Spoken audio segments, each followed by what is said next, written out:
All right, my friends, we are live once again for another episode of the Red Delta Project podcast and live stream Q&A here on the RDP YouTube channel, where we are simplifying fitness by taking a fundamental approach to diet and exercise to give you more power, control, and freedom over your healthy lifestyle. As always, I'm Matt Shipley.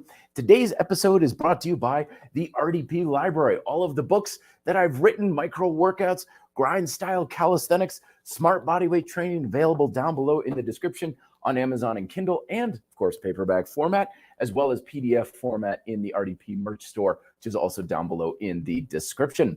So today's episode is breaking free of the binge purge cycle. This is one of those things that can just keep you endlessly on this treadmill of physical and mental stress, lifestyle stress, and just suppresses you and keeps you down. Even though you're working 10 times harder, you're putting in 10 times the effort and the time and the energy and the money and stuff, and you are getting a fraction of the potential benefit. So basically, you're kind of just going all out all the time. It's kind of like in those dreams, where you're trying to run away from the bad guy or the bear that's chasing you. And for whatever reason, you're running and you're so incredibly slow, even though you're working so hard. This is what the binge and purge cycle does for you, is you're working 10 times harder and it's actually holding you back significantly. Today, we're going to be talking about that, and I'm going to be sharing with you a lot of lessons that I've learned from my own history, because I've got tons of stories of where I would binge and purge like crazy. And even though this is usually brought up in the context of diet, know that this can apply to many areas in life. Exercise in particular. Sometimes we would see people come into the gym and they'd be like, all right, I'm going to get in shape. And they would be coming in and working really hard, following a plan, and they would just be working themselves to death every single workout, sometimes every single day, go, go, go, go, go. And then we wouldn't see them for several weeks or several months, in fact, or like the rest of the season. And then after a while, they would come back in like, all right, here we go. This time I'm serious. And the whole process starts all over again. So basically, we could kind of whittle this down to all the way on and all the way off kind of attitudes, all or nothing sorts of approaches. We hear this a lot in the fitness world, where people will say, oh, I'm an all or nothing kind of person, which is horribly bad to be. All or nothing is very, very, very detrimental. It's like getting in your car and saying, I either have my foot 100% on the gas to the floor or 100% on the brakes, nothing in between. The time, what we need is control. We need nuance. We need to be flexible and to have balance. And you don't have control when you're all the way on or all the way off. And we'll be exploring where you can regain some of that control. So we got Sniff Rat coming on from England. Good to see you, my friend. So what do we need to understand about the binge purge cycle? If you go online and you're like talking about this, it usually follows like 5 or 6 steps, where they say it's various steps, but I'm going to simplify things for you today. And basically that when we are in either phase of the binge purge cycle, we're either binging or we're purging, what we're doing is we're attempting to harness some semblance of control. However, either binging and purging both rob you of control, while at the same time making you feel like you're in control from the detriment of the other phase. So that's how this whole thing gets perpetuated. So here's the common example is we're like, okay, I'm going to lose weight. I'm going to eat healthier. I'm going to avoid whatever bad foods some dogmatic rhetoric says is bad or whatever like that. And this is often because most of the quote healthy approaches to a proper diet in our fitness culture are not based on health. They're not based on what's best for you. They're not based on anything actually with a lot of scientific merit, even though they'll claim and they're like, look at this study, doesn't actually mean anything. Instead, it's based off of the blind assumption that you're eating too much, that you're eating too much carbs, that you're drinking too much, you're eating too much sugar, you're eating too much fat, you're eating too much calories. And therefore, a lot of the recommendations in our dietary culture are not based on health. They're not based on what's actually best for you. They're based on purely just blind assumptions based off of restriction. Like people ask all the time, like, okay, if I'm going to have a healthy diet, what do I stop eating? Nothing. What do I restrict myself? Nothing. I've actually had publishers when I talk to them about, in my books, I talk about more of a holistic approach, a healthy eating, eat to satisfy. Like, well, what are you going to tell them not to eat? I'm like, nothing. I'm not going to tell them to restrict their diets unless they want to or need to, for religious or ethical reasons and stuff like that. There's no reason to restrict. Zero. Zilch. But of course, most of the dietary approaches in our fitness culture are based off of fear mongering and everything of like, oh, if you eat that donut, do you know what's in that? Yeah, and my body's going to handle it just fine. Relax. It's not so bad, but a lot of it is based off of, oh, it's the worst thing you could eat. So anyway, we start the restriction, the purge, in other words, restriction of some sort. Either we're not eating enough or we're just trying to get a lot of it out of our system, either compulsive exercise. Sometimes, a lot of times when people think of binging or purging, they think of abusing laxatives, self-induced vomiting, starving oneself, anorexia sort of thing. That's on the very extreme ends of the spectrum. But as I learned in my management of eating disorder classes in college, anybody who's like, okay, I'm going to restrict myself and then I fall off the wagon and I binge and follows a cycle, it's a disordered eating pattern. It's not how a healthy diet is actually supposed to be. So even though we might be thinking, I'm not anorexic, I'm not bulimic or anything like that, we still can be kind of under the thumb of these disordered eating habits. So we restrict, but the thing is, restriction builds stress in some way, shape, or form on the body. Either you're not adequately feeding yourself with enough calories or enough things to give you the energy you need for your activity levels. It's restricting you in ways of enjoyment and pleasure. People even out there will say, if it tastes good, don't eat it, which is horrible advice. That's the worst advice you could possibly give someone when it comes to diet. Or it's sometimes even lifestyle restriction. Like, okay, I used to go out with my friends and we'd get pizza and we'd go grab a beer on Friday night. And my friend is inviting me for these cookouts and everything, but I can't do these sorts of things. So anyway, we're basically suppressing your ability to live life the way you want, to eat the way you want, maybe even eating the way you should, based off some sort of fear-mongering assumptions in our dietary culture. And so it builds up stress. And this stress can build up for hours, days, weeks, maybe even months. And eventually, like all stress, you crack. Stress built the Grand Canyon, for Christ's sake. It's going to break your mind, body, or lifestyle at some point along the way. So what ends up happening then, of course, you have your binge.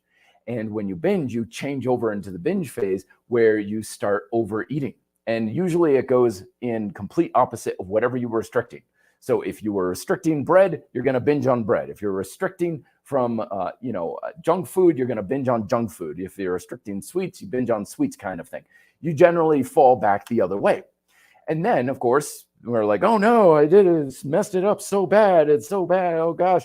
And then you go right back into the purge cycle. And sometimes this can also accompany ways that we, quote, undo the damage with compulsive exercise, or I'm going to fast for like 2 more extra days this week, or whatever it is, in a way to counteract it.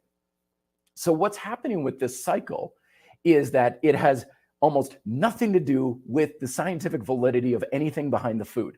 It has almost nothing to do with sugar or carbs or fat or, trans fats or fast food or anything. I know people are like, but they make food, the addictive properties of carbohydrates. Forget all of that. It has no reference to this. It's all, again, based off of the fear-mongering sort of aspect that perpetuates the cycle.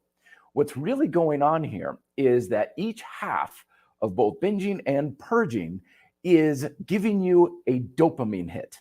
A lot of times people talk about, the sugar has the same effect on your brain as cocaine. Yeah, so does anything else that makes you feel good, like hugging someone, petting a dog, watching your team score a goal. Dopamine, it's a good thing. Right? It's something that we should have in our life to make us healthy and happy. I always wonder to people are like, well, the only way to be a good in life is to be miserable and to be sad and depressed all the time, because then you come off of all those dopamine highs and stuff. So what's ended up happening is you are binging and you're getting a dopamine hit from the restriction and the stress because you're relieving that stress. If you were in a hot summer day outside working in the fields all day and you come into an air-conditioned room with a tall glass of lemonade, that's a dopamine hit there because you're getting relief. You're going to get relief whenever you have stress. And whenever you have that relief, you're going to get a dopamine hit. So you're getting a reward from the other side. The problem is each half is giving you that dopamine hit. So when you're binging, you're getting the dopamine hit from purging and from the stress of purging. When you're purging, you're getting the dopamine hit from binging. So each one is giving you reward. Remember, when we are talking about human behaviors, even the most detrimental behaviors that we have to look at what's the reward and punishment or cost cycle that we have here. Because even the most detrimental things that we have in our lives that are hurting our mind, our body, our lifestyle, our relationships and stuff, we keep doing these habits for very good reasons. It's not about weakness. It's not about lack of willpower or anything. It's because we're getting a reward from it. There's something about it that is giving us a hit of, oftentimes, again, that dopamine and other feel-good chemicals. So whenever we feel ourselves trapped into, I know this is bad, I know this is a horrible thing, I don't even want to do this anymore because I feel bad doing it, we have to look at, but what's the reward you're getting from it? What's the payoff? And it's an emotional payoff, folks. We have to look at this as an emotional type of challenge we're having. No, it's not because sugar is causing this reaction in your body. No, it's not because fast food companies are making their food hyper palatable. It has nothing to do with that. Because lots of people consume sugar and fast food and all these other sorts of things without this cycle at all. We have to look at it as what it really is, which is creating this emotional cycle. So I've always said, I don't care what you know about a healthy diet. It's how you feel about food that's ultimately determining your choices that you're going to be making. Michael's in the house as well. Drop weight daddy. How's it going? So what ends up happening a lot of times with this cycle is that each time it goes through, it can get bigger and worse, because every time you switch from binge to purge, that dopamine hit is getting bigger. It's exactly like drug addiction, where it's like a little bit of a taste of something, and some people are fine with that. But if it goes, I need more and more and more and more and more and more and more, I mean, it builds and builds and builds and builds, then it gets really, really out of control. And that's when we start to really find ourselves in deep water. And that certainly was my case for the longest time, where I would binge, usually from something of like an ice cream variant. Cream cold stuff was always kind of my go-to thing. I could literally open up a container of like Cool Whip and just plow through the whole thing. Just take a spoon and just eat the whole thing of Cool Whip. And that was always my thing. Twizzlers were another thing. Licorice I like a lot. Ben and Jerry's. Eating a pint was nothing for me. Absolutely nothing. There was a time where I was eating between 2 to 3 pints a day of Ben and Jerry's, and it was always the same kind of thing. I would wake up and be like, oh my gosh, I ate too much yesterday. I ate too much ice cream and stuff. Okay, I got to go for a long run. I got to go for a long bike. I got to exercise it off, work it off. But then, of course, being exhausted from the exercise in the heat, usually in the summer and stuff like that, come in and like, okay, well, I'm sure I worked it off. A little bit of a reward, and I'd have a spoonful of Ben and Jerry's, and boom, another pint down. It's like, okay, well, I'm exhausted and tired, but gotta go undo the damage. So then I'd go back out on the bike, and then I'd come home, and the whole cycle would sometimes even start, and it'd be 2-3 times a day perpetually. So that was probably the height of my binge and purge, but it was always something along those lines. Now, another thing we've got to recognize is that a lot of our attitudes in these situations have no basis in reality, because how we feel is so far detached from what's actually going on sometimes. I've seen examples where people feel like they need to binge because they've eaten as much as a single cracker. Okay? There was years ago when paleo diet was getting really big, there was a forum that I was sometimes on, just observing what people were saying. And this guy was like, I was at this person's house and I had 2 Ritz crackers. I was so hungry, and their mom put out this god-awful cheese and crackers. I mean, she's trying to poison the neighborhood with cheese and crackers, folks. But he's like, I had 2 Ritz crackers. I was so hungry. So now how do I undo the damage? Now, in the scientific reality and physical reality of things, nothing happened. Like, those 2 Ritz crackers are such a tiny, small, finite, insignificant influence that nothing happened. Nothing significant happened to their body. But because of the emotional weight that they were placing on those crackers, and that they, quote, broke down and gave in or whatever, they think it's a much bigger deal because it feels like a bigger deal. We base reality on how we feel, not what we know or the scientific reality that is around us. And that's how a lot of things are these days. It's like, it doesn't matter what's actually happening. What we feel is happening is what guides our decisions much of the time. So he's like, oh, I've got to undo the damage because 2 Ritz crackers and nothing really happened.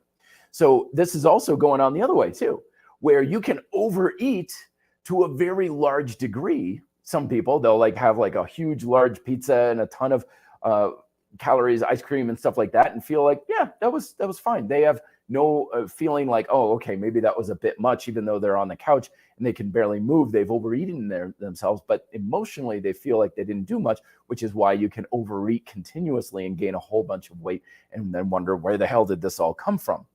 So we have to recognize that it is an emotional issue, and a lot of times our emotions cannot be trusted.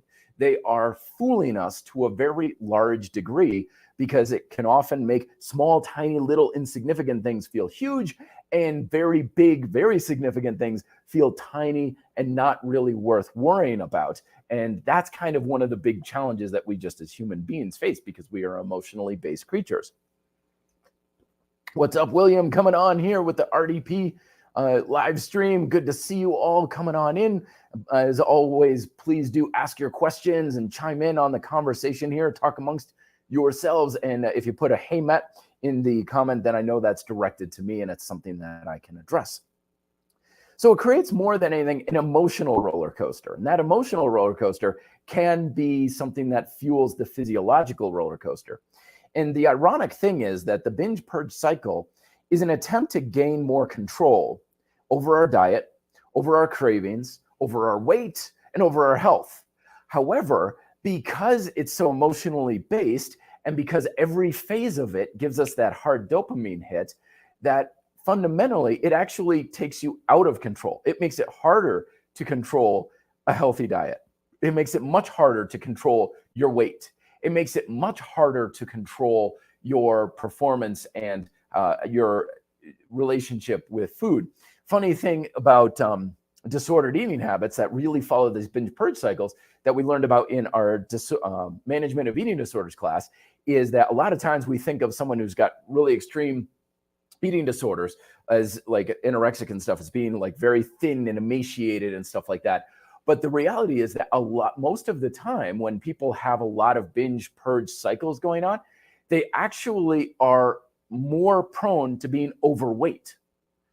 And the reason is simple. It's because it's based, again, on how we feel. So I would binge on a pint of Ben & Jerry's, but then I would go out and like, I got to undo the damage. I would go out and ride my bike for like 20 minutes.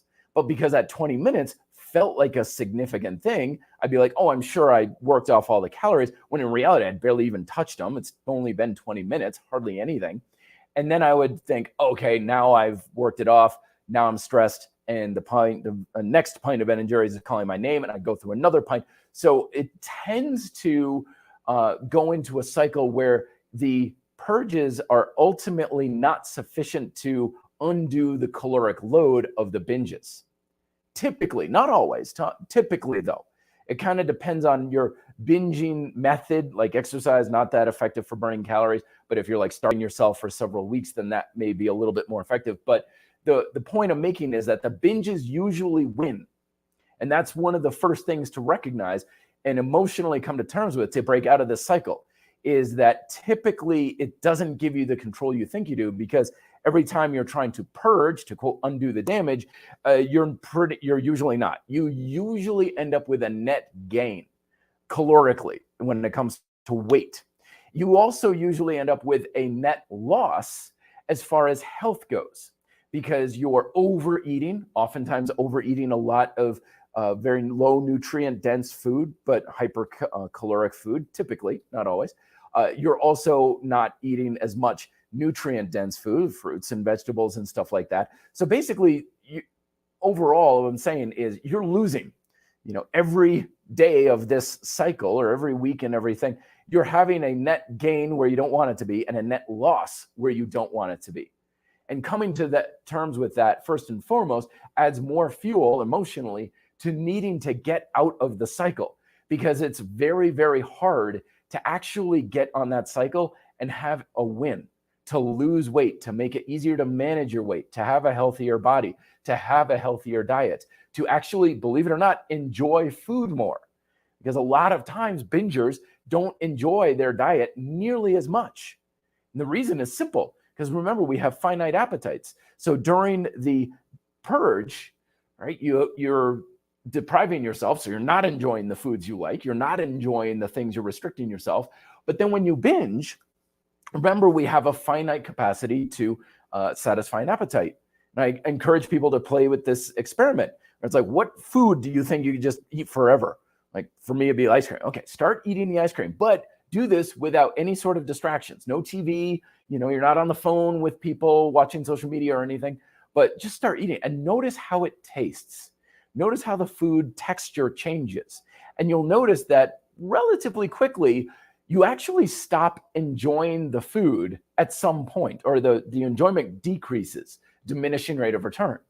So during binges, you usually get towards that point where you are no longer enjoying the food and you blow right past it. Lots of times people with very chronic, severe binging tendencies will fully admit, they're like, I didn't even like eating the food, but I couldn't stop myself. I was even eating stuff that didn't make sense. I remember one story in that management of eating disorder class where this person was like, I just couldn't stop eating. And I was just eating whatever was in the fridge, even if it didn't make sense. Like she had butter and she had raisins. So she would put the raisins and pack it in the butter and eat raisin-filled butter sticks, essentially. So this is what happens with the binge. It's like, it doesn't taste good. It doesn't feel like you're good. You're not enjoying the food. So again, you're losing. It's all loss on these sorts of things. So let's see what we can do with other things. Hey, folks, how's it going? Michael chimes in here, acknowledging and admitting that it was an issue within me, permitted me to control and decide how to tackle it. So Michael brings up a very, very good thing here, is acknowledging that this is a bad thing is very key, because there's a lot of rhetoric within our fitness culture that actually promotes binge and purge cycles. Okay? A lot of it's in the language. Listen to the language, right? When people are, quote, binging, they're, quote, being good again. They're back on track. They're doing something good. It's promoted within our fitness and dietary culture a lot that a purge is supposedly a good thing, that you're wrestling back control, when in reality, you're not. You're not at all in control, because you now are demanding yourself to do this in order to undo the damage. You're reacting to it. You're actually not in control. And then when you like binge, sometimes there's a rhetoric around that of, well, you only live once, and I'd rather die having eaten potato chips till I puke and less, rather than deprive myself and be happy. There's a lot of stuff out there that promotes binging and promotes purging. And you can pick up on it when you become more aware of it, of like overeating is like this great thing and wonderful, and it's how you live a richer life and everything along those lines. And then purging is, I'm not even talking about pro and non or pro anorexia sites and stuff like that, which are just disgusting in the rhetoric that they promote. But it's one of those things that we want to be aware of, to know yet again that binging and purging is not a good thing. Let me put it to you this way. If there's one lesson you take from this, is this: you should never feel you need to undo anything about diets. Okay? Nothing in your diet should ever make you feel like, well, I just did X, so now I need to go and do Y. That's not a part of a healthy diet. Okay? Nothing whatsoever. It's not, I've eaten this, now I need to do that. Or I eat this way, now I need to do this. A healthy diet is a self-sustaining cycle. It's, I just did this.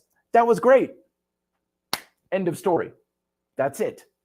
Nothing beyond that. And no, that doesn't come from following a particular diet. That doesn't come from not eating certain foods. Your diet's not going to be healthy because you don't eat certain foods. It's not healthy because you eat within certain time windows. It's not going to be healthy because you adhere to some sort of a restriction plan. These, again, are things that are based off of assumptions, estimated guesses, and things that are assuming that your problem with diet is eating too much. Now, that's not, of course, baseless. lots of us times when we have an unhealthy diet, we are eating too much. In which case, what do? We back it off a little bit. The healthiest thing you can do is to back off a bit. It's like, I eat too many sweets. Okay, so you back off the sweets, but it doesn't mean you need to give them up. It doesn't mean that they're bad for you, because they're not bad for you. The amount you're eating has been bad for you. So instead of saying, well, I eat, a box of Oreos or something, a case of Oreos every single day, it's like, okay, well, yeah, I can't imagine that's going to be the best thing for you. So what if we had a much more sound approach where you're just not eating as many? That's all that's usually necessary. And what I'm basically trying to say is we should never have to feel like we need to react to what we've done in our diet. It should just be good. Like, I went out, I had this food, I did this type of meal. It was great. It was awesome. End of discussion. And it ends there. That's it. That's beyond that. If we're ever in a cycle of, I just did X, therefore I need to go and, back on the diet or something like that, that's not a healthy approach to dieting. It's very, very simple in its approach, but it's one of those things that is hard to handle on. But let's start talking about that in just a second. Stephen Grant coming in here hot. If someone's max calories, for example, 2,000 to maintain, what would that stay the same regardless of the lack of moving around? A bus driver works 14 hours of just sitting and driving. Okay, so first and foremost, why the hell 2,000 calories? Where is that coming from? Okay, again, that's probably based on an assumption, and it's an estimated guess. Caloric numbers and requirements are very much a blind guess because there are so many variables that come into play for what your actual caloric demand actually is. And in addition to that, they're always changing. Okay, now 2,000 calories, lots of times we gravitate to nice round numbers like that because it just sounds good in our head. And a lot of the old nutrition tables were based off the assumption of a 2,000 calorie a day diet and stuff like that. So the first thing I would do there is, why 2,000 calories? Where is that number coming from? Because it's probably not really as much of a legitimate number as you may think. It probably isn't something we should be following, which is why we want to instead follow what our diet is doing for us as far as how do we feel, our energy level, our weight management, what your diet approach is. So with being a bus driver, I would say good that you're not moving around very much, but then again, who is? And your day is pretty steady. You've got a pretty regular lifestyle, which is great for figuring this stuff out, because now you've got so many less variables that aren't changing that much that gives you much more of a handle on things. So what I would do if I were you is don't worry about the number. Maybe, just as a ballpark to kind of get an idea of how much you're eating on a daily basis, but don't follow it. Like if one day you're eating 2,300 calories, great, wonderful, awesome. You didn't do anything wrong or bad or anything like that. And instead look at what you're eating and how much you're eating. What is it doing to your energy level? What is it doing to your focus? Like if you eat something for lunch, you brown bag your food, which I highly recommend, especially being a bus driver. And you're like, okay, I ate that. And like an hour later, I wanted to go to sleep. It's like, okay, let's take a look at that. There's a lot of heavy food, a lot of, breads and things like that, just kind of making you tired, not enough protein and stuff. Let's bump that stuff up. Let's see what the diet's actually doing for you and base it more off of that, because then we can make your diet very stable. Like this is what I brown bag my lunch. I have my breakfast each day. It's X, Y, and Z. My brown bag and my lunch, and then dinner's roughly X, Y, and Z. And it's like, good, just get it to be stable. I don't care how much you're eating. That's not important right now. Instead, we want to look at how much am I eating regularly? How is that making me feel? And then adjusting accordingly. It's like, okay, I'm eating this much kind of food, a foot-long sandwich, and I'm feeling a little softer in the middle, and I'm gaining some weight where I don't want it to be. It's like, okay, so foot-long to 6-inch sandwich. Okay, and then you have more control of it. But I wouldn't base it off that number because chances are the number is just more of a guess. And when we do get these numbers off the internet, things like base metabolic rate and how many calories should I be eating and everything like that, I always recommend, if you're doing it on the internet, do a lot of different formulas and take an average, because these formulas are wildly all over the place. I mean, I've had formulas say my base metabolic rate is anywhere from 1,200 calories a day to 2,800 calories a day. It's a huge swath of things. So if you want to be like, I want to get a decent ballpark number though, take a lot of formulas. Just Google it and just go with 5 or 6 of them, get an average, and that's probably a little more accurate than, well, this formula I found on my diet app or, my Fitbit or whatever says this is what I should be eating. It's estimated guesswork at best. Real quick here, good one. I got to address Kevin Rennie. As how dangerous is good mornings? Well, ask Bruce Lee. He's the one who hurt his back doing those years ago.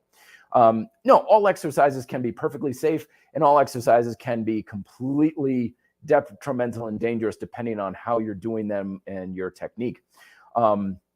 Typically, though, good mornings where you have the bar in the back and you're hinging. Most people can't hinge for crap, which means it's going to be in your lower back, which, yeah, very dangerous. The problem with good mornings is they don't give you an out.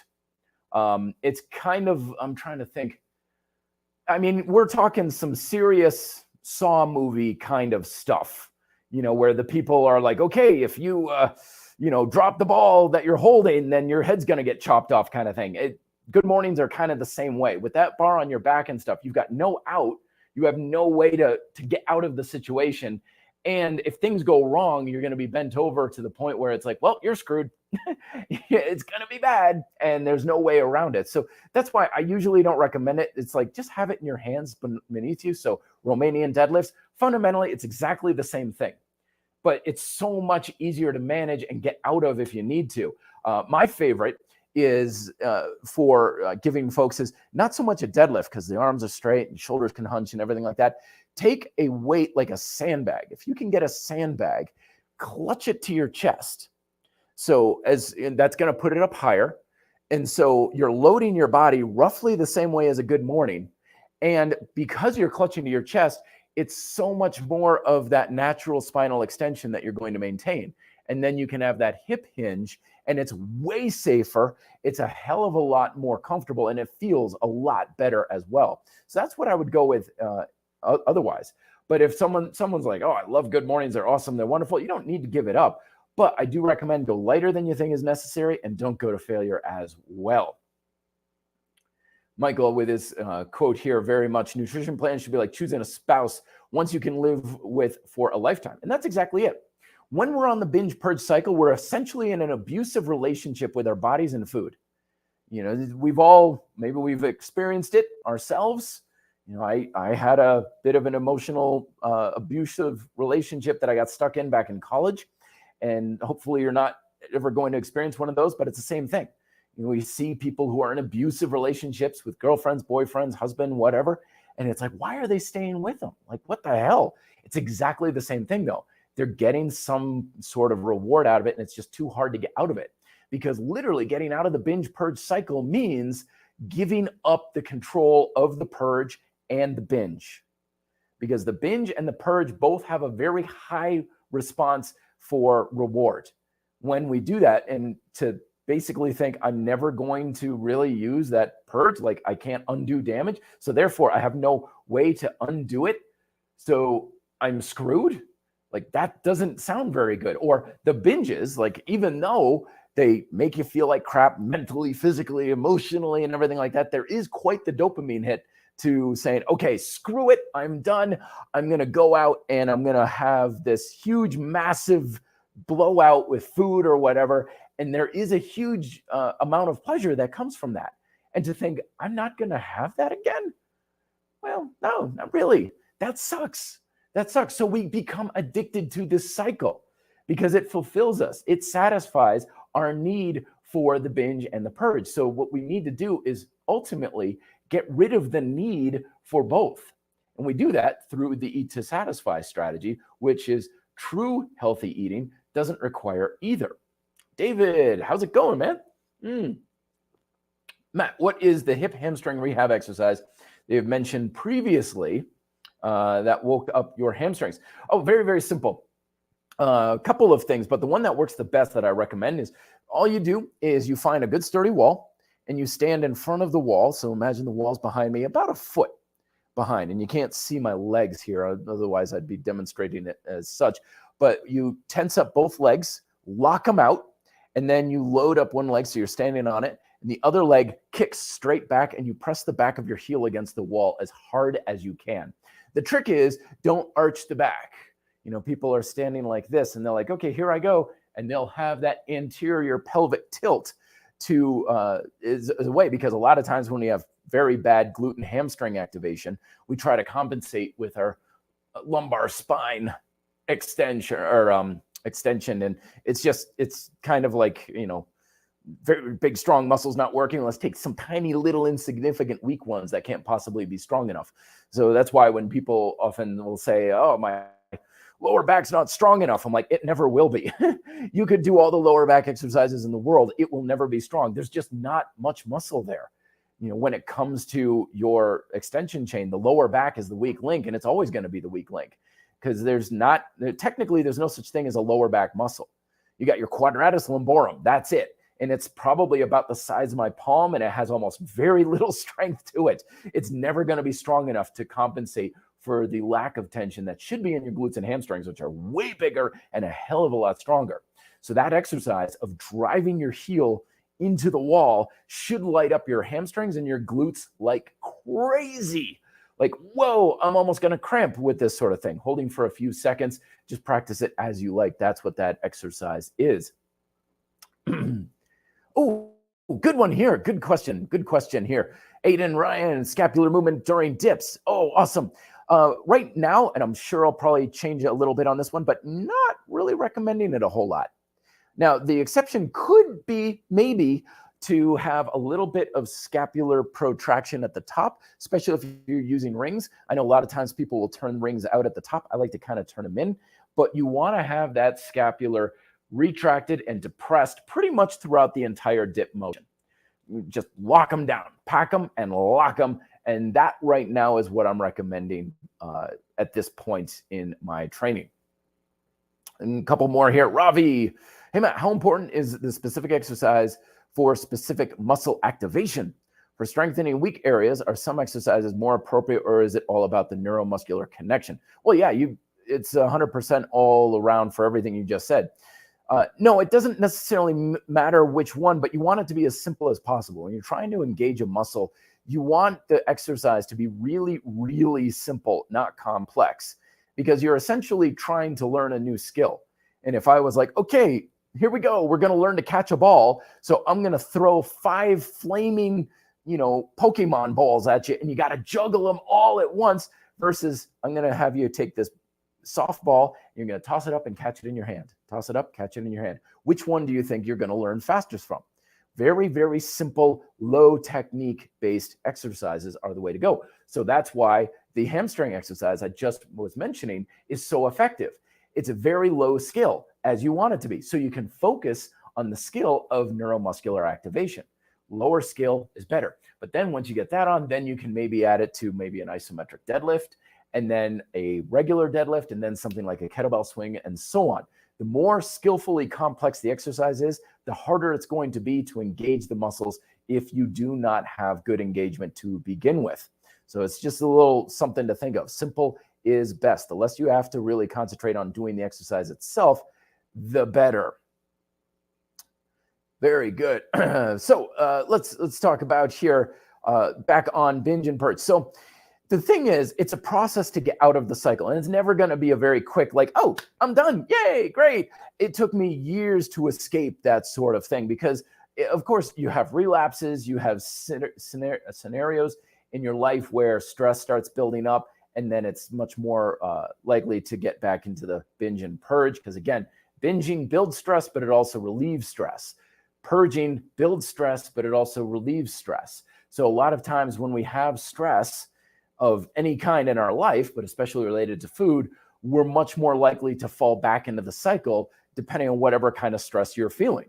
You could be working very late at night, for several nights, working on a project at work, and you just can't get food. You're just not eating and stuff. So you haven't been eating a whole lot. You're ravenous and stuff. The weekend comes, the stress of the work is done. You're starving, and you're like, I've been eating almost nothing. And then it's like, okay, let's go and get thrown out and banned for life from an all-you-can-eat Chinese buffet.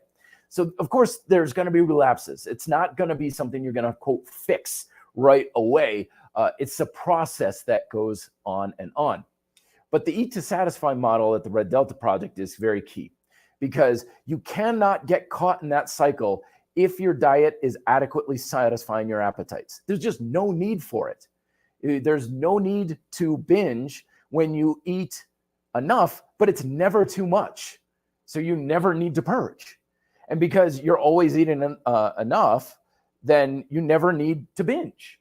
So that's how we get out of it. We take away the need for both of these things. But I recognize that the eat to satisfy method of eat to satisfy is totally against most dietary advice out there, because again, most of it's based on the idea that we're overeating. So the idea of eating enough to satisfy our 4 primal appetites sounds terrifying to people, because everyone around you is saying, you don't want to eat too much. Oh my gosh, if it tastes good, don't eat it. Oh my gosh, you're going to actually allow yourself to have a piece of chocolate? Oh, heavens, Betsy, don't you know chocolate has the same chemical reactions as cocaine? And all this fear-mongering nonsense that actually isn't based on hardly any factual data or truth. It's just something to scare you into following the diet again. Mariano, once again, coming on. Oh, we got a puppy outside. My neighbor has a new Bernedoodle puppy. It's absolutely adorable. Catches my eye here. But anyway, Mariano, hey, Matt, rewards for after good eating habits work well for me. Removing any guilt, somehow we have to attend to our dark desires. Oh, yeah. And remember, desires are only dark if they're actually detrimental. You know, if someone has a dark desire to rob gas stations or something, then yeah, you know, but most of the time, food isn't as bad as people make it sound. And that's part of the whole problem is I'll have my usual dietary stuff. I mean, I'm sure people, if they wanted to, you'd be like, you're drinking seltzer water. Don't you know, there are chemicals in that are going to shorten your lifespan, and you're taking 10 minutes off your life for every grain of rice you eat. If you want to find something to be afraid of in the world regarding food, you're going to find it. You know, someone is out there bound to make you scared for the simple reason that scared people are easy to manipulate, especially now in social media and stuff. People have figured out the algorithms and stuff that when people are scared and anxious, they're really easy to fool and trick and manipulate. So most of the information out there isn't information. It's propaganda to get you to be scared, to fear junk food, to fear pizza, to fear bread, to fear rice, and all these other sorts of things. If we can take the fear out of food, it has no power over you. You know, I will eat anything except lobster. I'm not a big lobster fan. I don't like lobster very much, but that's just a taste thing. But there's nothing I won't eat for whatever, nutritional recommendations. That used to be the case, of course, but now people are like, oh, it's because you haven't watched this Netflix documentary or this thing on YouTube, or you don't know the right information. Trust me, I am way better off without that education. 100%. It is definitely better to make food your friend rather than your enemy, because then you see the value of it, the benefit of eating it. When you eat for beneficial reasons rather than avoiding bad things, then you can break possibly out of that binge purge cycle and end it for good. Not enough. I love the DeLorean, man. Classic car, even though it was kind of slow. Anyway, hey, Matt, thanks so much for everything. For portion sizes, do you recommend fist-sized portions, more or less, for certain parts of the PPP, portion plan, and so on? Recently started implementing the 3P method. Fantastic. Yeah, that's a good way to start off things. So protein, size of your palm. I like using those sorts of things because everybody's size is different. You know, Shaquille O'Neal's palm is going to be bigger than me, so naturally, of course, he should be eating more than me. The guy's huge. He's going to have a much higher caloric demand than me. So protein for palm, grains and stuff like that for the full hand is typically very good. Usually when you're adding fats and stuff, thumb size, so forth. But by all means, fudge the numbers, fudge things around. Remember, you want to base your decisions in diet off of experience, not tables and formulas and stuff like that. You want to base it off of experience. Like, okay, I just made this salad. It was great. And I had 1 thumb's worth roughly of dressing on it. But honestly, I didn't think that was nearly enough. Well, then double it. Increase that sucker by all means. You could say like, okay, if I have a palm's worth of chicken, that's pretty good. But for me, for whatever reason, fish, not even close. Like I make these salmon fillets for like a quick heat and eat dinner that I get. They're pre-marinated from the grocery store and stuff like that. They're wonderful. But years ago, when I was like eating, because they were packaged one at a time, and I was eating one, and then I noticed after about an hour of the salmon, and I'd make up some rice and stuff, I'd always be hungry afterwards. Always, 100%. And then I'd be eating PB&J and yogurts and just going back in the fridge. And I was like, well, why the hell am I eating only one of those salmon fillets? It doesn't make any sense. I'm going to double that sucker up. And I'm basing it purely off of the ability to satisfy my appetites. That's all I go by, right? I'm not looking at going, well, it only has so many calories and I'm going to go over my allotted fat, content and protein is matched and all. No, it's like, I'm still hungry, therefore I eat more. It's that simple. And it's been way better ever since. So we want to base it off of our experience, but going off of things, again, like the calorie formulas, portion sizes and stuff like that, that can be a good place to start.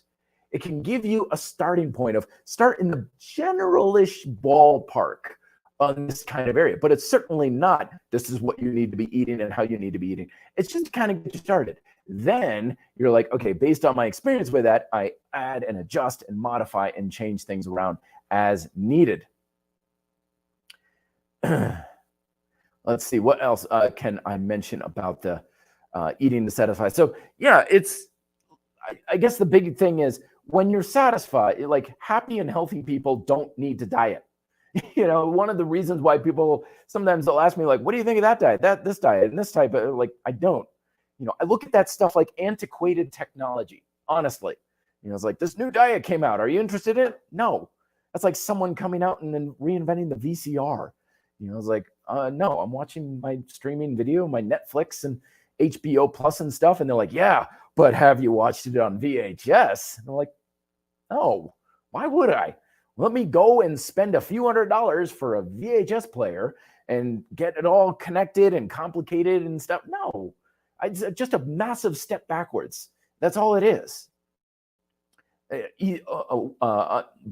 Uneasy One says, eat to satisfy really does important in maintaining motivation to stick with your plan. Absolute. Flexible routine plan, easy to follow. So that's the thing, is it puts you in control. You want to be in control. Binge purge cycles, you're never in control at any point in those cycles because you're always reacting. You're always having this reaction point of what you're, quote, supposed to do. I don't base my diet on what I'm supposed to do. I base it off of what's going to bring me the most benefit, full stop. What's going to bring me the most enjoyment? What's going to satisfy my hunger, my energy level, best nutritional support, my most fun and enjoyment with food and social circumstances. The whole point of a healthy diet is to get as much enjoyment and benefit from food as possible with as little downside as you can. That's it. Downsides in a diet are a sign your diet is inadequate. And again, a lot of the rhetoric in our fitness culture tells you otherwise. Fighting the cravings is the good fight. Fighting the hunger, sticking to the plan, back on track, keeping with things like I'm being good this tonight and stuff. I haven't had to be good in years. You're not going to be good. No, I'm not good because I don't need to be good because I am good and I stay good. I'm always good, whether it's even half a pizza or some ice cream or a big ass salad that I can make like nobody's business. I'm always good. My diet is always awesome and wonderful. And it's always getting better and better. That's the other thing. The binge purge cycle keeps you down and suppressed, and you can never just get better. You're always barely getting by, if that. But eating to satisfy you, it's a skill. And like all skills, you can always get better at it. And the better you get at it, the better the results are. You not only have control over your weight, you get even leaner, you get healthier, you get more enjoyment of food. It's just win, win, win, win, win, win, win. 100% all the time. It's fantastic. All right. Michael saying VHS tapes, laughing my ass off. Yeah. I actually had a buddy growing up who had Laserdisc. And that was something that was supposed to be the big thing. It was like, oh, this is the new big thing, is Laserdisc and everything. And I remember watching The Empire Strikes Back on Laserdisc and Airplane on Laserdisc as well. Very, very young, young memories there. Let me see what other questions may have missed here as well. Oh, congratulations, Alda, for Dave, just passed martial arts exam. Congratulations. Outstanding. Very good. I feel like martial arts exams are getting harder these days. Is it just me? But it feels like it's harder to achieve rank with these sorts of things. Let's see. And with further going on to the idea with dietary stuff, we got, again, Not Enough Gigawatts says, do you have any advice to encourage a loved one who is very, very sensitive to their weight to join in healthier eating habits? So once again, we want to look at, first off, I get questions like this all the time from people like, I want my kids to start exercise. I want my best friend to get into it. What do I do? Bottom line is you just lead by example. Okay, that's the first thing to do, is you don't give orders. You don't be like, you should be doing this and you should be doing that kind of thing. And that's right and that's wrong and stuff. Wipe that stuff clean off the table. It's not going to do any good. It might potentially even just lock them further into where they are. So let me give you a case in point. One of my long-term clients out here in Denver is also one of my good friends. And I go over to her place, social hour. We watch football. I've had Thanksgiving dinner over there and stuff like that. And she's always talking about training and how wonderful it is and how she loves it and everything like that to her friends. And it's always around the corner of like, oh, maybe I could get into that and stuff like that. So just recently, we've started all working out together. Like all our friends are like, oh, okay, I'm going to give this a try. I'm going to start working out with you and everything like that. But not once was any of them said, you need to work with me. You need to do this exercise. You need to do this. You need to do that. All it was my friend saying, I feel awesome and great. And she's got a killer physique and everything. And she's leading by example. You clear the path. And if they truly are interested, they'll follow because you've cleared the path. It's like breaking trail with backcountry skiing. You've cleared it. You make it easier for them to do it. But if they're not interested, you don't force it. It's for weight in particular. Again, it boils down to an emotional state with our weight. It's not based in reality. Okay? It's based in our emotions. How do you feel about your body? How do you feel about your weight? For me personally, like I usually couldn't possibly care less about the number on the scale. I have a scale. I've used it maybe twice in the past several years. I just don't care. It just doesn't matter to me. The only time that the scale had any emotional like pull on me was several weeks ago, again, when we were testing out the composition machine at the gym. And it was like, congratulations, you've built 5 pounds of muscle. And I was like, yay, great. And I did a podcast on that, building 5 pounds of muscle in 6 months, even though I'm damn near 44 right now. But even then, it was like, you've built muscle. I'm like, yeah, I know. I'm feeling bigger. My shirts are feeling a little tighter. I know. It's just telling me what I already know. But when we have an emotional attachment to that damn number, it can say anything and it will totally change our entire view of ourselves. It could be up, it could be down, it could go sideways and stuff. And that's how I feel about myself. Because again, it's based on how we feel about things. So when we have that emotional resonance to the number on the scale or how many calories we ate in our Fitness Pal, or, you know, if we eat a certain thing, we always want to have that introspective approach of like, well, why do I feel bad if the scale goes up 2 pounds? Because we know logically, you know, that scale can change for any number of reasons, water being one of the primary ones. I've had in the past 20-pound weight fluctuations in a single day. You know, it was kind of extreme. I'd go out for a long time bike ride with some friends in the 98-degree Colorado heat, and I'd sweat out buckets of water, lose 10 pounds. And then we would go out and like, okay, we just had a great bike ride. Let's go out drinking. And I'd drink and have burgers and fries and everything like that. And not only put that water back, but a little bit more because of everything we were eating. So the next day, I'm 10 pounds heavier than when I started. 20-pound weight fluctuation in 24 hours. And I know what it means. So I'd look at it and be like, oh man, that's crazy. And that's all it went versus, oh my gosh, what the hell have I done? I need to, and it's emotionally fueled. The binge purge cycle is not real as far as scientific validity to it. It's emotionally based, which actually makes it more potent. That's the thing. Researching one of my next books, the sequel to Fitness Independence. Fitness is so much about how we feel rather than what we know, or even what we do. Like if you can change how someone feels about dieting, about exercise, about certain foods, about things like that, that's 90% of it right there. Your emotional state to things. The other 10%, that's how do you do a push-up and how do you make a decent salad and all these sorts of things. That's like 10% of it.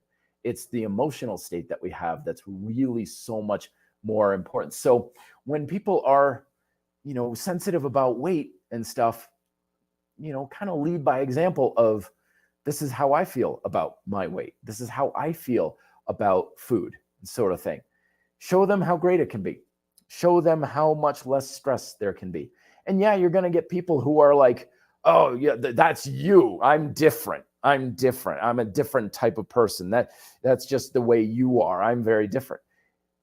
The bottom line that we keep forgetting about this whole fitness thing is that change is possible. That's what Delta represents. Changing what we do, changing our body. And yeah, that means building muscle. It means losing weight, change, but it also means changing who we are as people, how we feel about things. There was a time when I was terrified of French fries.